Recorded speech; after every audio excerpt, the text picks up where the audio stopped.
Selamat berjumpa kembali pada video pengajaran kuliah IL 2001 Rangkaian Elektrik bersama saya Muhammad Amin Sultoni. Video kali ini akan membahas topik pada bab introduksi analisis rangkaian. Dan pada video kali ini akan dibahas mengenai teorema Telegen. Aplikasi hukum Kirchhoff pada analisis rangkaian dengan digraf membawa akibat langsung pada teorema Telegen.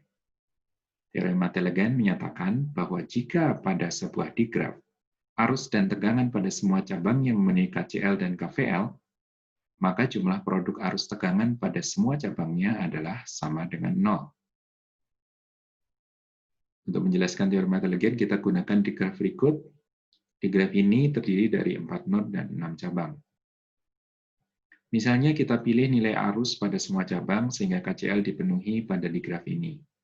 Jika dipilih misalnya nilai I1, I2, dan I3 sebesar berturut-turut 1, 2, dan 3 ampere, agar KCl dipenuhi, jika kita hitung akan diperoleh I4, I5, dan I6 masing-masing sebesar min 3, min 1, dan 4 ampere. Demikian juga untuk tegangan, kita bisa milih nilai tegangan pada beberapa cabang dan menghitung yang lainnya agar KVL dipenuhi. Dan selanjutnya, jika kemudian kita hitung produk tegangan arus pada setiap cabang, akan diperoleh bahwa produk tegangan arus di cabang 1 adalah minus 2, di cabang 2 adalah minus 2, dan seterusnya di cabang 3, 4, 5, dan 6 masing-masing adalah minus 3, minus 12, minus 5, dan 24. Apabila kita jumlahkan keseluruhannya adalah 0. Maka dengan demikian pada digraf ini, teorema Telegen terpenuhi.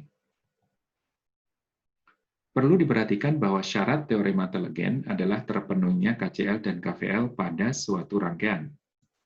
Sehingga apabila arus dan tegangan pada cabang-cabang suatu rangkaian berubah, sepanjang KCl dan KVL dipenuhi, maka jumlah produk tegangan arus di semua cabang akan sama dengan 0. Dalam hal ini, jika V aksen dan I aksen, ya, jadi V adalah set tegangannya, vektor tegangan, dan I adalah set atau vektor arus. Jika V aksen dan I aksen mewakili set arus dan tegangan pada kondisi 1, kondisi pertama, dan set ini memenuhi KCl dan KVL, dan juga V double aksen dan I double aksen mewakili untuk kondisi 2, yang berbeda dengan kondisi 1, maka jumlah produk tegangan arusnya akan tetap sama dengan 0, meskipun set tegangan dan arus dipertukarkan, ya, sebagaimana di list pada layar. Nah, di sini kita melihat bahwa teorema Telegen tidak itu hanya terkait pada sifat interkoneksi rangkaian atau topologi di grafnya saja.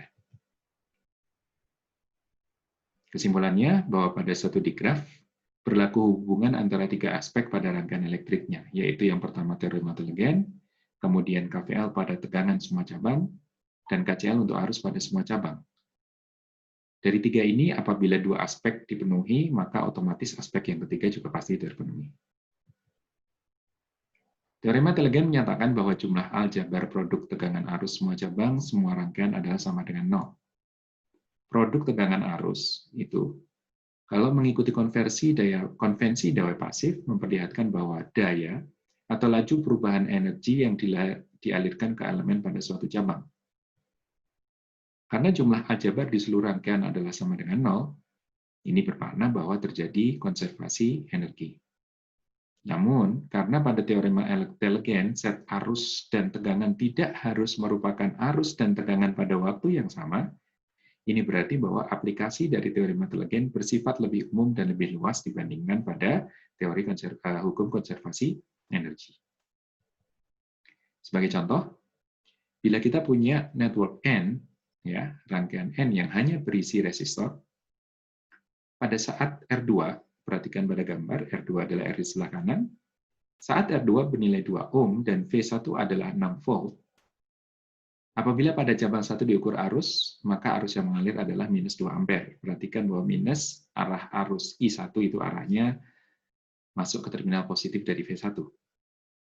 Dan kalau diukur F2-nya, V2-nya, tegangan di resistor 2 adalah 2 volt.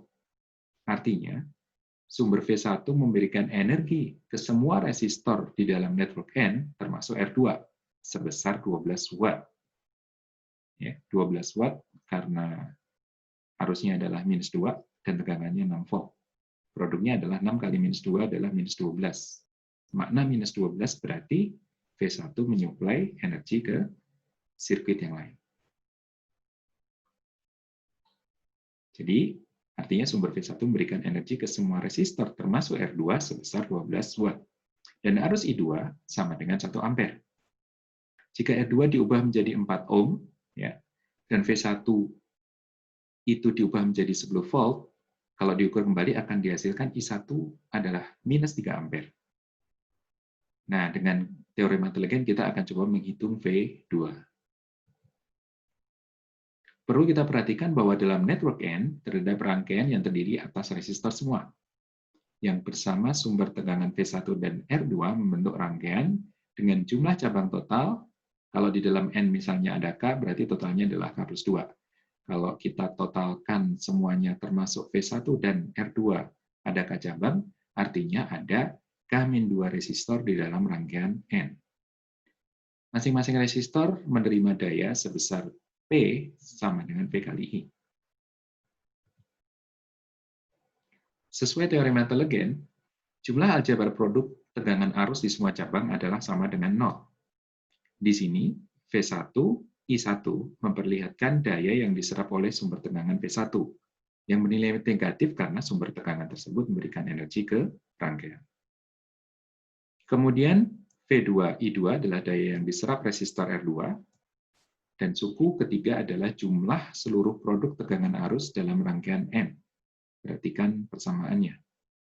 Perhatikan bahwa set tegangan dan arus tidak harus dari satu kondisi yang sama. Yang ini ditandai dengan tanda aksen pada tegangan dan arus yang memperlihatkan set tegangan atau arus dalam kondisi kedua.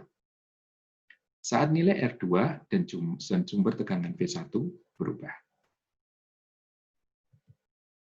Dalam network N, produk tegangan arus VK-IK aksen bisa dituliskan sebagai R kali IK aksen dengan menggunakan hukum Ohm pada resistor.